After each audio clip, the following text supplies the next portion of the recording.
Welcome to London. Welcome to the History Lord. You join us here today and I'm going to show you one of London's hidden gems, and that is Shepherd's Market. So it's not along these streets, you do have to go down little alleyways to find it. So let's go and find Shepherd's Market.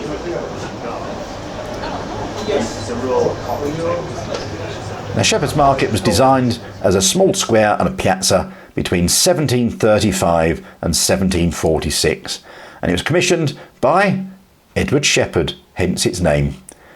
There's a small number of side streets and a variety of boutique shops and restaurants there, and an impressive Victorian pub. Now, this tiny little enclave is tucked away between Piccadilly and Curzon Street in Mayfair. Mayfair itself gets its name after the infamous 15-day fair that took place on the site of what is Shepherd's Market today. It was James II who established a fair in 1685-86, mainly for the purpose of cattle trading. But over the years, it grew into popularity and size, attracting both rich and poor. And whilst Queen Anne tried to end the fair, it was her successor, George I, who was more approving. It was the gentrification of the area in the 18th century that killed the Mayfair off, especially with the building of many of the grand houses that were still around today. The final buildings of Shepherd's Market were completed in the mid-18th century.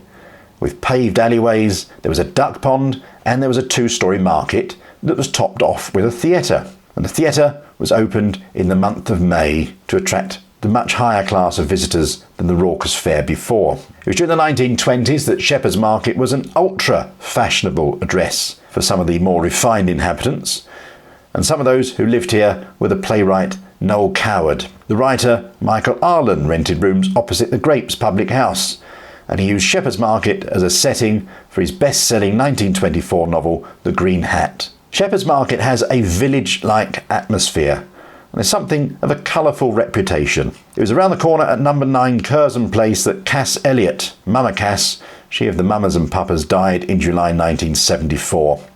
And 4 years later, in the same apartment, Keith Moon, the drummer of The Who, died of an overdose. Next to Shepherd Market is Half Moon Street, where the fictional Bertie Wooster, the archetypal upper-class Mayfair twit, lived with his faithful valet Jeeves. The Jeeves and Wooster novels were written by P.G. Wodehouse, and where in 1763 the real James Boswell, who was newly arrived from Edinburgh, took lodgings and wrote his defamatory diary.